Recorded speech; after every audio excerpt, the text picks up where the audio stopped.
I was sent copies of Mana Mana and All in All by the publisher for this review, so thanks to Zoch Verlag.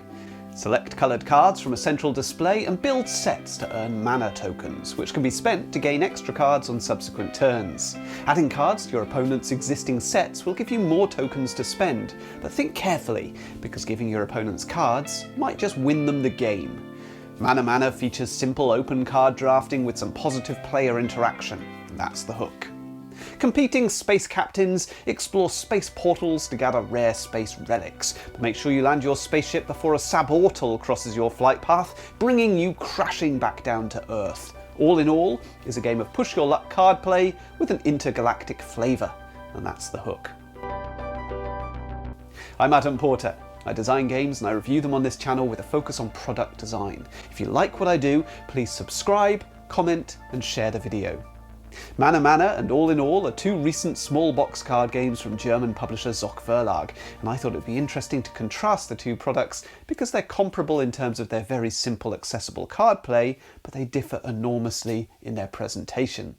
Designed by Peter Jürgensen, Mana Mana is packaged in a black box with gold lettering. The cards are simple colours with Maori symbology, but essentially the game is entirely abstract. There's no narrative and the chosen images are purely decorative. Torsten Landsvogt's All in All has an elaborate plot, with each player represented by a different intergalactic traveller and each controlling their own spacecraft. The different locations on the tabletop are illustrated with cosmic portals, and the sets collected by players represent space relics. The production team have clearly enjoyed immersing themselves in the narrative, so much so that the rulebook features a detailed, humorous description of the 8 relics found in the game. From outward appearances, Mana Mana declares itself as a somewhat sophisticated game of abstract card play, but All in All looks fun, perhaps even funny, and it promises a more thematic experience. In Mana Mana, players aim to gather cards into sets on the table in front of them.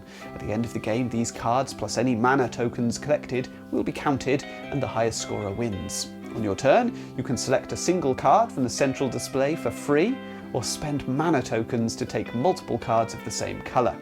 Alternatively, you could choose to play a set of matching cards in front of yourself, or add cards to a set which is in front of another player.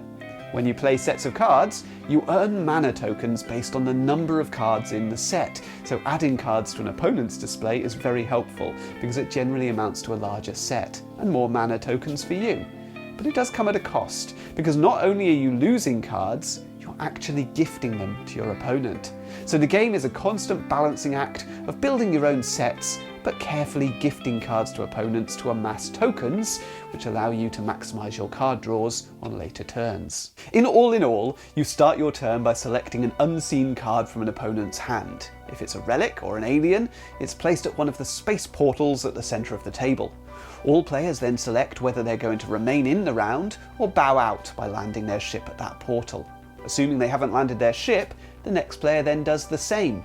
And if you ever draw a suborbital card, all players who haven't yet landed are bust, and they won't ever get to land or gather relics, so each turn that you choose not to land your ship is a risk.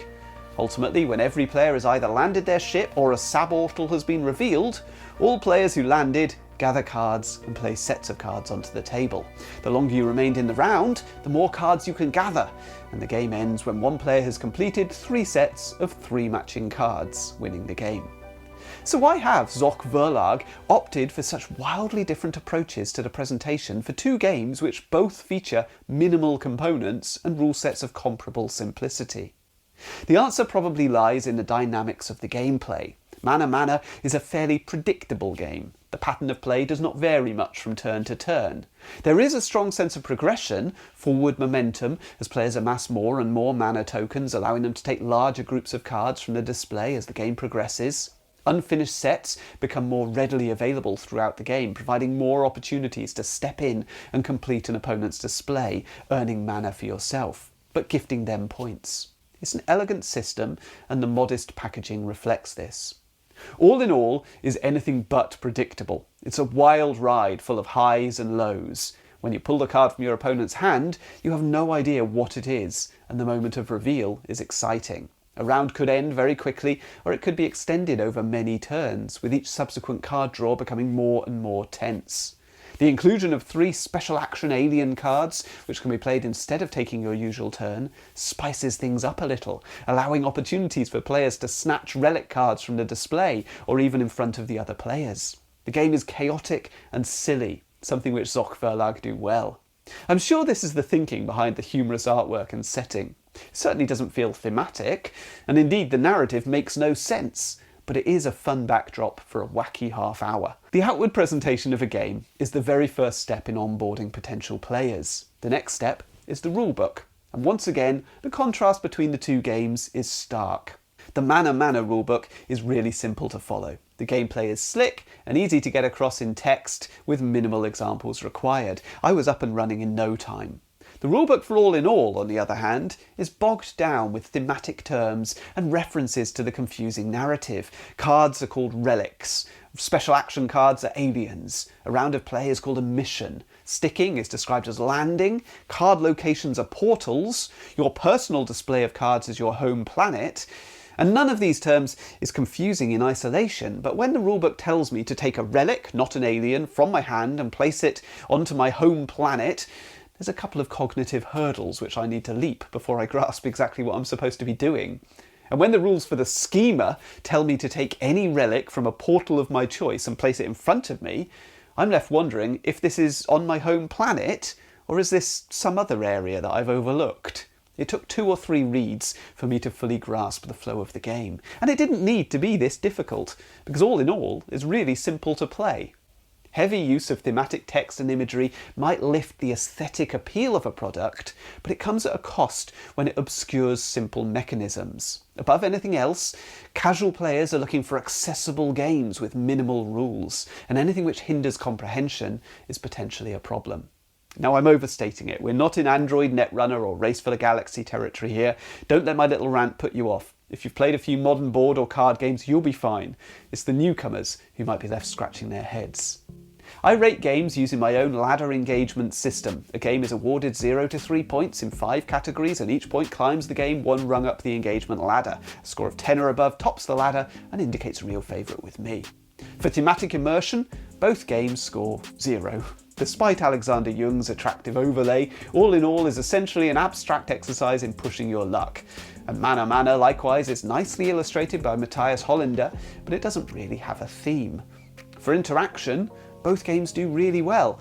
I enjoy the positive interaction in Mana Mana. It's a nice change of pace. You're never doing your opponents down in this game, your actions lift the other players up. All in All is a game where every player is invested in every turn. When you select a card from another player's hand, every player who hasn't yet landed their ship is on tenterhooks, waiting to see if they're progressing towards greater rewards or crashing back down to Earth.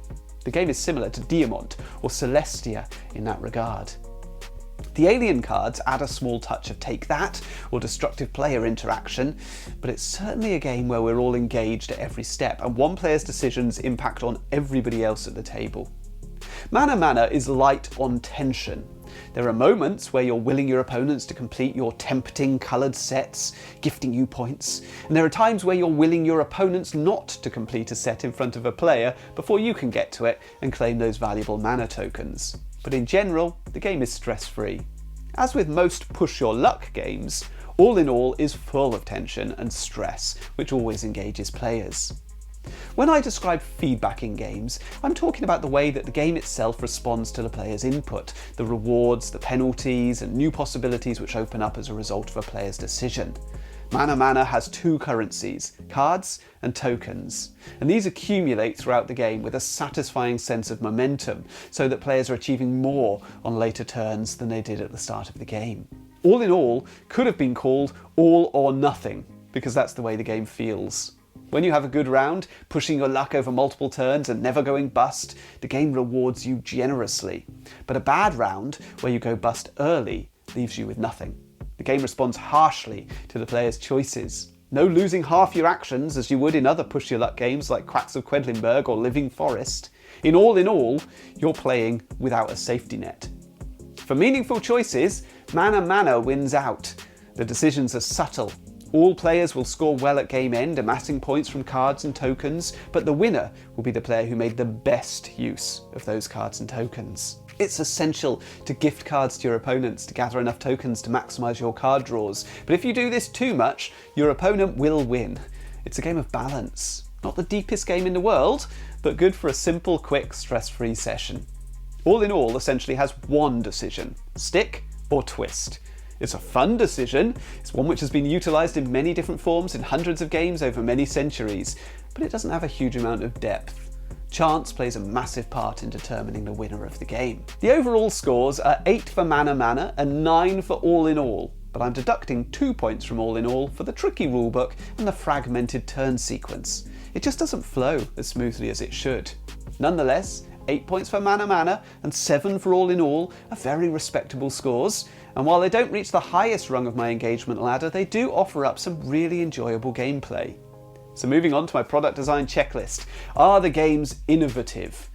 Well, no, I can't honestly say that there's any huge innovation on display here. And that leads me on to my next question. Is there a need which these products fulfill? A problem that they solve, or a gap which they fill?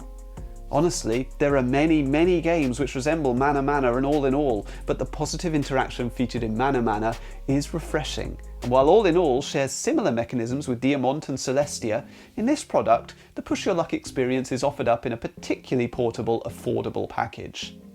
Best-selling products marry a fantastic core concept with outstanding execution by both designer and publishing team. On my idea execution matrix, the most successful products sit in the orange or red portion of the grid, with the weak products lingering in the blue section. Push Your Luck is a well-loved mechanism. It's the core of blackjack, poker, and most other casino games. It follows that All in All is really engaging, but it's hard to pinpoint a new groundbreaking idea here. The idea in Mana Mana is neat. It has a clever mechanism at its core, but the gameplay does feel slight. The execution of All in All is a mixed bag, with amusing artwork and a portable, affordable package, but the rulebook is a barrier, and the gameplay feels disjointed. Mana Mana is a smoother experience. It's nicely presented with a rulebook that's easy to follow. Now, both games are held back a little bit by the lack of a two-player mode, and while All in All is playable by 3 to 6 players, Mana Mana can only be played by 3 or 4, and that feels restrictive. Ultimately, both games sit in the green midsection of the matrix, representing very solid entries in Zoch's catalogue, while falling short of the heights of their greatest titles, Picomino or Sushi Go, Ghost Blitz or Potato Man. If you'd like to hear more about my favourite Zoch products, follow the link.